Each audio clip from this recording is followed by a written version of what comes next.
একটা জিনিস খেয়াল করে দেখবেন যে প্রত্যেক গাড়িতেই প্রায় একটা চাকা রিজার্ভ করা থাকে। কেন থাকে জানেন? যেন দুঃসময়ে চাকাটা ব্যবহার করা যায়। তেমনই কিছু মানুষও আমাদের এমন রিজার্ভ করে রাখে যেন তারা তাদের সময় মতো আমাদের ব্যবহার করতে পারে।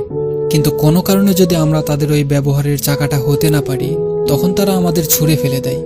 যারা আমাদের চাকা হিসাবে ব্যবহার করে গেল বা ব্যবহার করতে চায়, তাদেরকে বলছি, প্লিজ আমাদেরও মানুষ ভাবতে শিখুন। আমরাও মানুষ, শুধুমাত্র ব্যবহারের জিনিস নয়। আপনার সাথে থাকতে চাই মানে এটা নয় যে আপনি শুধু ব্যবহার করেই যাবেন। একটা কথা কি জানেন? ভালোবাসা দিলে একটা কুকুরও তার দায়িত্ব পালন করে।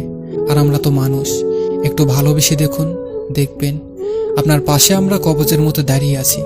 শুধু ব্যবহার করার মানসিকতা নিয়ে কাছে না টেনে একবার ভালোবেসে কাছে টেনে দেখুন, তখন আর রিজার্ভ করে রাখতে হবে না। পার্মানেন্টলি সেই মানুষটা আপনাকে সর্বত্র সহযোগিতার হাত বাড়িয়ে দেবে। ধন্যবাদ সবাইকে।